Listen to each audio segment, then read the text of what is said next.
most first-class spaces should be accessible at the moment, but I may be able to venture down to third class for a spell through Scotland Road on E-Deck.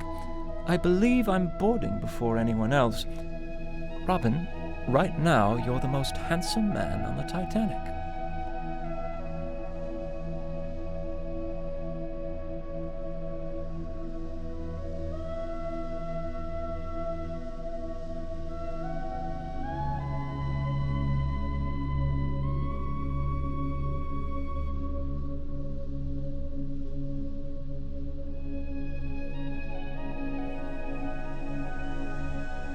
I especially commend them for modifying the bulkhead. I never cared much for what was on the Olympic.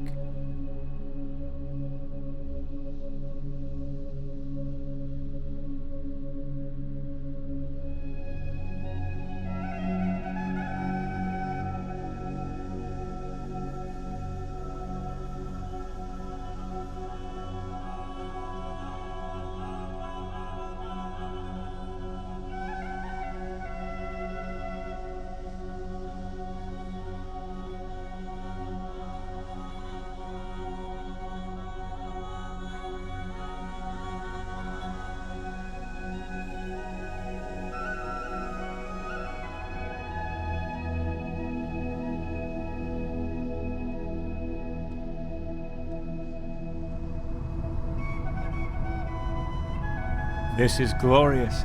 You can near well see half the length of the ship in this corridor.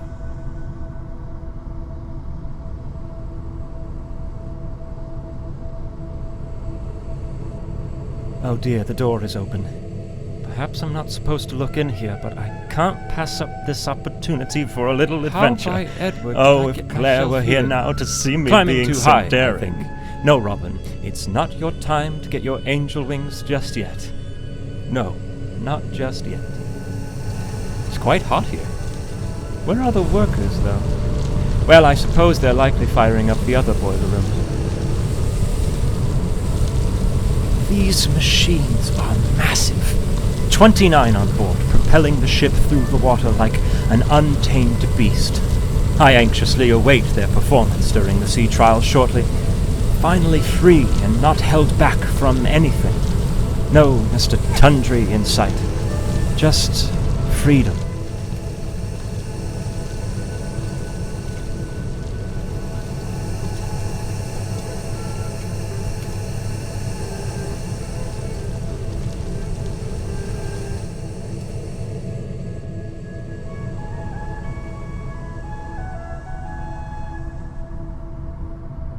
This open space looks like a fine spot for gathering and mingling between all parts of Europe as they make their journey across the pond to the New World.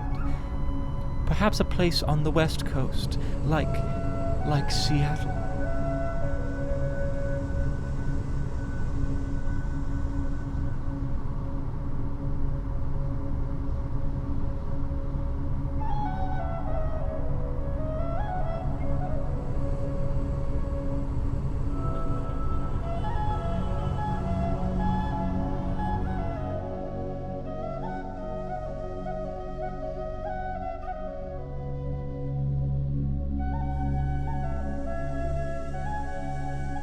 A stark contrast from the first-class accommodations, I should say, but still a major improvement from the other liners I've inspected.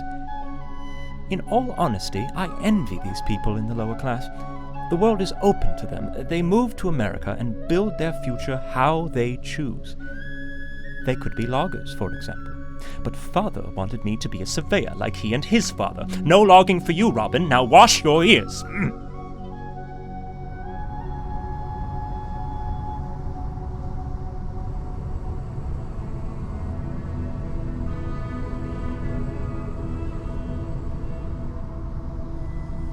On down to the food stores, crew compartments, and stern of the ship. No need to go this way.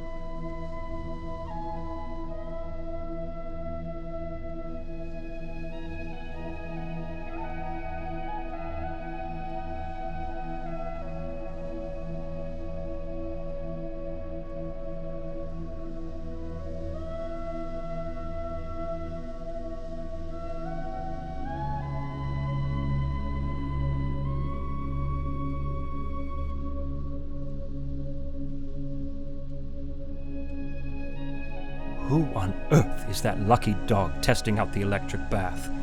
And I believe I see a sliver of the plunge bath as well.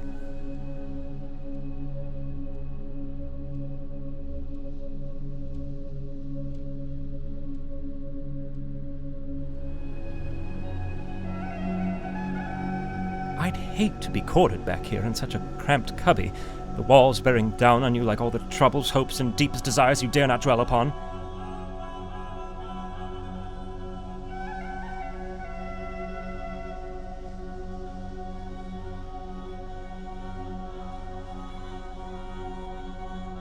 The lifts are out of order. That's fine. Real men don't take lifts. Lifts are for women, Claire says. Robin, take the long way up.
I wonder if the barber will be on board for the run to Southampton. Lord knows I should fancy a shave after my journey here. Speaking of barbers, I'm quite glad old Harry is there to look after Claire while I'm away. They always were fond of each other, and when my son was born, Harry was particularly fond of him, never missing a birthday. See, this is the kind of friend a man really needs. His presence seems to even alleviate her hysteria condition.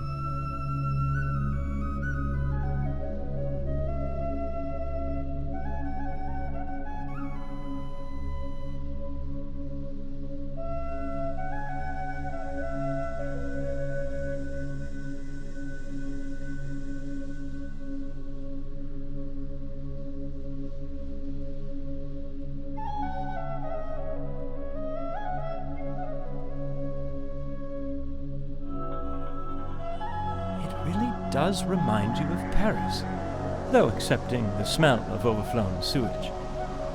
Wonderful memories are coming back to me of that city.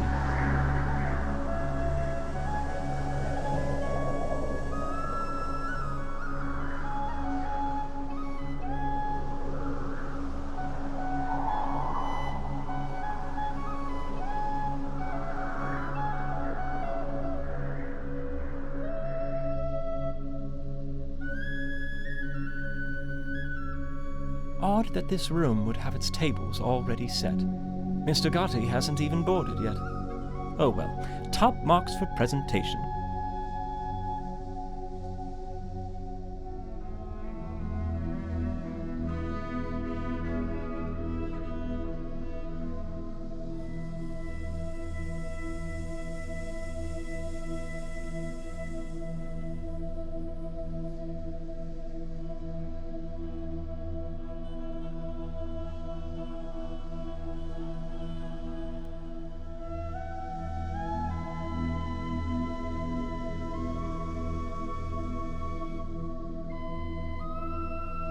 Love the wood detailing here.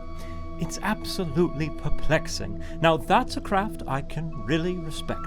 Lovely wood. I've always been fond of wood. When younger, I used to cut wood for the poor folks 2 streets over. My neighbors started calling me Robin Wood. They always laughed, but I don't know why. I wore that title proudly. I see Tommy Andrews is already on board. Why does this surprise me? His drawings are scattered about like toys in a nursery. Well, I shouldn't intrude here any longer.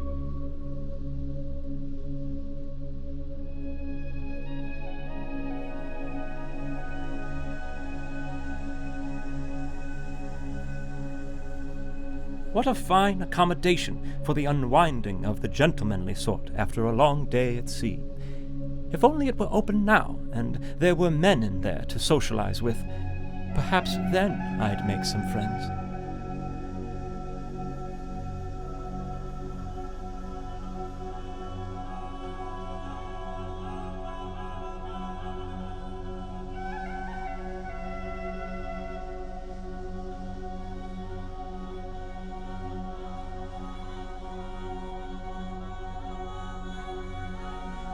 I suppose this won't be open any time soon.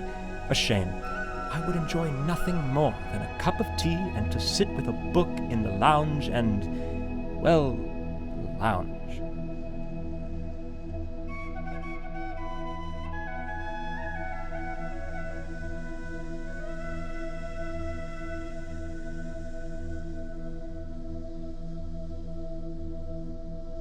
Cabins upon cabins upon cabins upon cabins upon cabins upon cabins.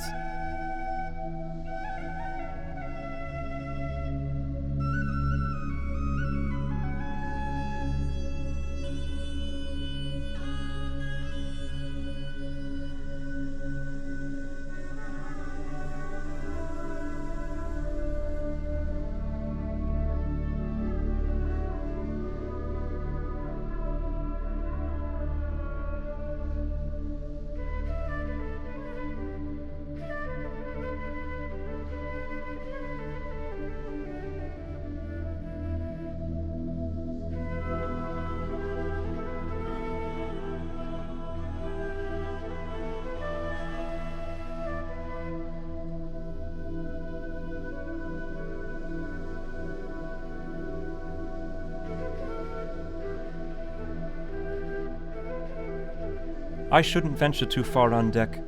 The Board of Trade members may board soon, and I'm expected to meet them.